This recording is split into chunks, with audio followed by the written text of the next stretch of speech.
Salut tout le monde, c'est Charlène.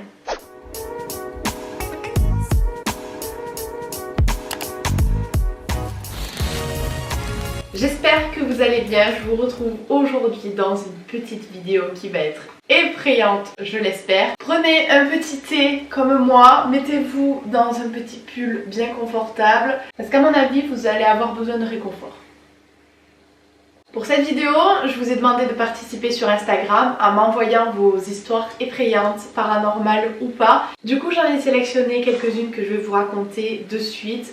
Restez jusqu'au bout parce que je peux vous assurer que la dernière est plus qu'effrayante. Je n'en ai pas dormi de la nuit pour être franche. Avant de commencer, bien entendu, je ne veux aucun jugement sous cette vidéo. Chacun est libre de croire en ce qu'il veut. Si vous croyez aux esprits, tant mieux. Si vous n'y croyez pas, tant mieux aussi, mais voilà, respectez-vous les uns les autres. Je suis juste là pour vous divertir et pour vous raconter des petites histoires effrayantes pour Halloween.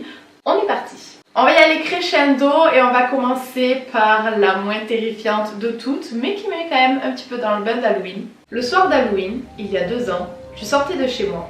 Au bout de 30 minutes, je passe à côté d'une petite forêt, mais on ne voyait rien du tout. Quand d'un coup, un clown sort de nulle part avec une scie et me court après. J'ai tapé le plus gros sprint de ma vie et depuis ce jour, je ne fais plus Halloween, je reste chez moi en PLS. Les gars, faut pas faire ce genre de choses. On a déjà tous peur à Halloween, alors pourquoi vous vous amusez à courir après des gens avec des scies? Vous êtes barjots ou quoi? Prochaine histoire qui, elle, est beaucoup moins drôle. Ça s'est passé quand je rentrais de cours avec une copine. On s'est arrêté à son étage. Et là, on voit plein de policiers en train de travailler clairement sur une scène de crime. Je m'étais cru dans un téléfilm policier à ce moment-là, mais c'était bien la réalité. En rentrant chez moi, à l'étage au-dessus, ce jour-là, je vais voir ma mère et je lui demande directement pourquoi il y a autant de policiers à l'étage en dessous.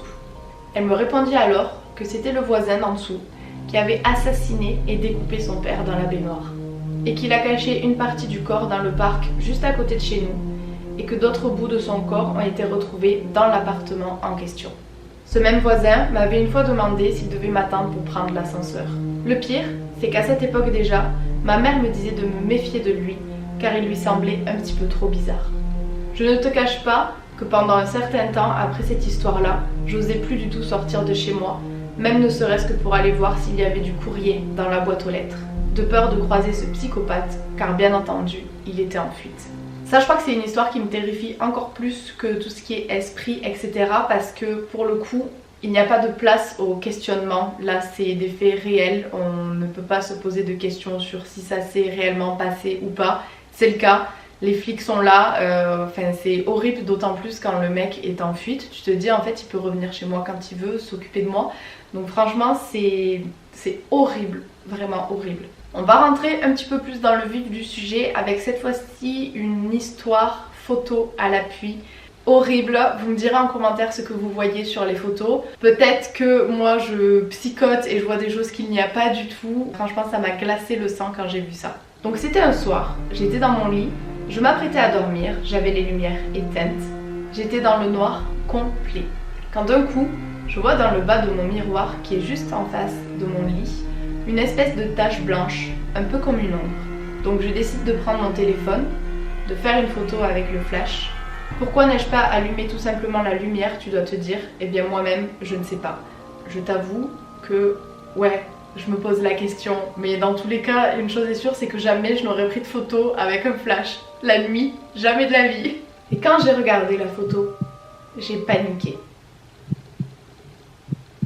Putain, j'ai les canalisations du voisin depuis le début de la vidéo qui se mettent en marche là dès qu'il va aux toilettes. Ça me fait monter d'adrénaline à chaque fois. Et quand j'ai regardé la photo, j'ai paniqué immédiatement. Car en bas du miroir, il y a bien quelque chose. Je vais t'envoyer les photos et si tu zoomes bien, là où j'ai entouré en rouge, tu peux apercevoir une espèce de tête de bébé qui pleure. Voilà mon histoire. Ça m'a fait très peur sur le coup. Le lendemain, j'ai montré à mes parents. On a essayé de trouver ce que ça pourrait être, par exemple le reflet de quelque chose ou quoi, mais rien. J'ai donc changé d'armoire. La fin, soit dit en passant, est très drôle. Pour l'histoire suivante, je voulais quand même remettre un petit peu dans son contexte. Il va s'agir de la Dame Blanche. Pour celles et ceux qui ne connaîtraient peut-être pas, il y a plein d'histoires qui tournent autour d'elle. Mais l'une des plus connues, c'est qu'elle apparaîtrait en tant qu'autostoppeuse au bord d'une certaine autoroute, je crois que c'est dans le nord. Et en gros, si vous la prenez, elle vous prévient du danger qu'il va y avoir au prochain virage et elle disparaît mystérieusement. Et si jamais vous ne la prenez pas, au prochain virage, il va vous arriver un accident qui va vous être fatal. L'histoire dirait que le jour de son mariage, il me semble, son mari est décédé dans ce virage, dans un accident de voiture. Et du coup, voilà ce qu'il en est. J'avais 16 ans à cette époque. Il devait être minuit et ça faisait 2 heures qu'on roulait avec mon père. Et tout à coup, on a tous les deux vu une silhouette fantomatique de femme, habillée en robe de mariée blanche, avec un voile sur la bande d'arrêt d'urgence. Mon père s'est arrêté le plus vite possible pour voir si cette femme avait besoin d'aide. On devait être arrêté à un peu moins de 50 mètres de l'endroit où on l'avait aperçue et impossible de retrouver cette femme. La silhouette n'était pas vraiment nette, comme un peu transparente. Mon père a toujours cru à la Dame Blanche et pour lui celle-ci annonçait un drame. Il a donc décidé de repartir et d'aller sur la prochaine aire d'autoroute qui se trouvait à un peu moins d'1 kilomètre. On s'arrête, on prend un café et on écoute les infos qui passaient dans la station-service. Ils annoncent qu'un accident vient d'avoir lieu 1 kilomètre plus loin entre 2 voitures. Le lendemain, on apprendra que ce choc a tué les 4 personnes se trouvant dans les 2 voitures en question. Pour mon père, nous avions vu la Dame Blanche et elle nous avait prévenu du danger. Pour ma part, je ne sais pas. D'un côté, j'ai toujours pensé qu'il avait raison, mais si j'essaie de rester rationnelle, je me dis qu'on a eu un pressentiment. Effectivement, dans ces moments-là, c'est bien d'essayer de rester rationnel parce qu'on peut vite devenir fou, mais moi je sais que j'en suis incapable. La prochaine histoire est pas mal terrifiante, alors je ne sais pas quelle idée tu as eue, toi qui as fait ça, mais ne jamais allumer une bougie face à un miroir dans le noir. Jamais, jamais, jamais. J'avais environ 12 ans et je venais de perdre une de mes meilleures amies de l'époque dans un accident de bus pour un voyage scolaire. Alors déjà, toutes mes condoléances, c'est horrible. Elle me manquait terriblement et j'ai vu un reportage sur les fantômes qui m'a fortement influencée. Ce reportage disait que si on se mettait devant le miroir, toute lumière éteinte et une bougie dans les mains, et qu'on pensait très fort à une personne décédée, on pouvait l'apercevoir dans le miroir. Tu te doutes bien de la suite. J'ai essayé et je n'aurais pas dû. J'ai attendu d'être toute seule chez moi et j'ai cherché la seule bougie qu'il y avait dans la maison. J'ai eu très peur une fois en face de son reflet. Je sentais qu'il faisait froid dans la salle de bain et j'avais des frissons sur tout le corps. C'était le pire moment de ma vie. Aujourd'hui encore j'en fais des cauchemars et je n'ose pas aller dans la salle de bain quand mon conjoint n'est pas là. Et surtout, je n'allume plus de bougies dans le noir de peur qu'elle revienne me voir. Tu me dis ça quand j'ai plein de bougies allumées partout chez moi dans le noir? Merci. Tu peux te dire que c'était ta meilleure amie, donc dans le pire des cas, elle ne t'aurait très probablement rien fait, mais je comprends totalement que tu aies eu super peur. L'histoire suivante va être court, simple, mais très efficace, vous allez voir. Ça remonte à longtemps. Je prenais ma douche et j'ai entendu « Attention à l'eau ». J'ai pensé que c'était ma mère, sauf que ce n'était pas elle. Il y a une énorme étincelle qui a été projetée dans le meuble éclairé du lavabo. Puis, j'ai été électrocutée pendant ma douche. J'ai été projetée contre le mur et contre la porte. Les plombs de l'appart ont sauté, pourtant, dans la salle de bain, ça continuait. C'est beau, elle nous fait des rimes, même dans des histoires aussi effrayantes. C'est pas mal. Avant-dernière histoire, pas mal effrayante elle aussi, mais je vous jure que la dernière, elle m'a traumatisée. C'est parti. L'histoire que je vais te raconter s'est passée il y a maintenant quelques années. J'étais en train de dormir quand tout d'un coup, j'ai entendu du bruit. Je ne me suis pas réellement posé de questions à ce moment-là, mais étant plus petite, je n'osais pas ouvrir les yeux. Je me suis donc rendormie, puis à nouveau, un bruit. Mais cette fois-ci, j'ai ouvert et qu'est-ce que j'ai vu? Des silhouettes autour de mon lit. Je ne peux pas décrire réellement comment elles étaient, car c'était plutôt des ombres. Il y en avait une en face de moi et 2 sur le côté de mon lit.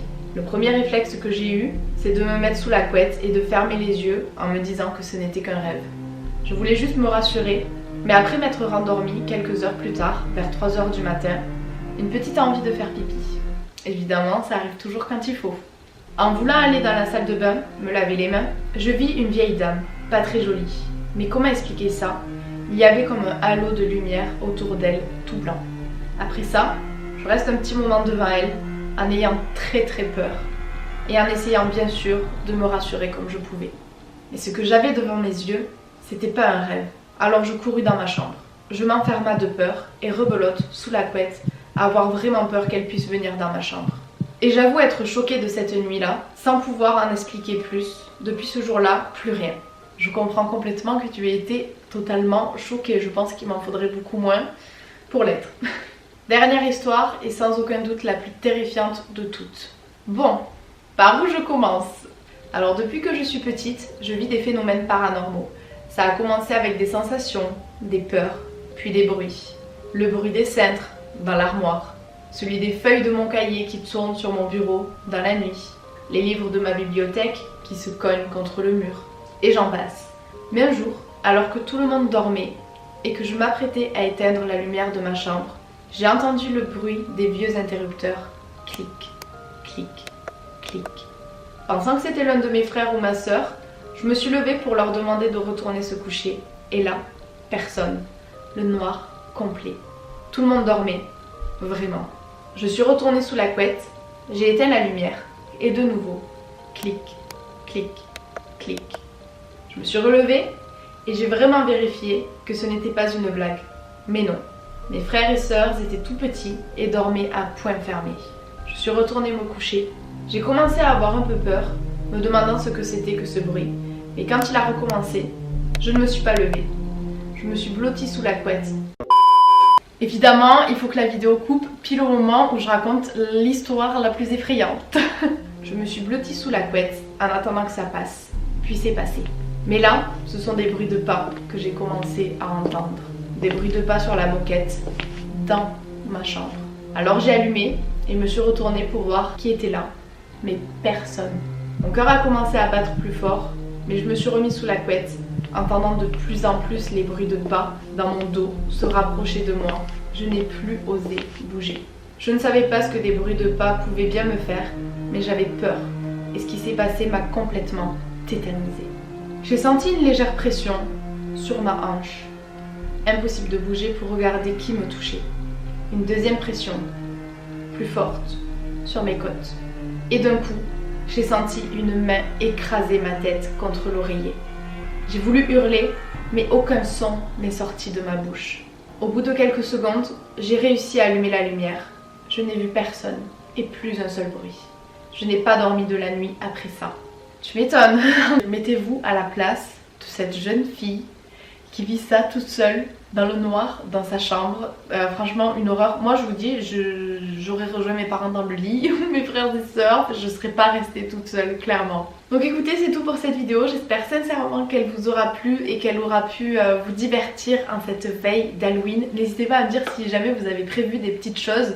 Moi, je vais juste faire l'anniversaire d'une amie, donc logiquement, pas de frayeur au rendez-vous. À part, bien entendu, si un clown décide de me courir après dans la rue avec une scie. Voilà, on va se calmer, hein, moi je vous le dis. Donc écoutez, amusez-vous bien à Halloween, mais faites attention à vous quand même. Je vous fais plein de gros bisous et je vous dis à très vite dans une prochaine vidéo. Bisous bisous.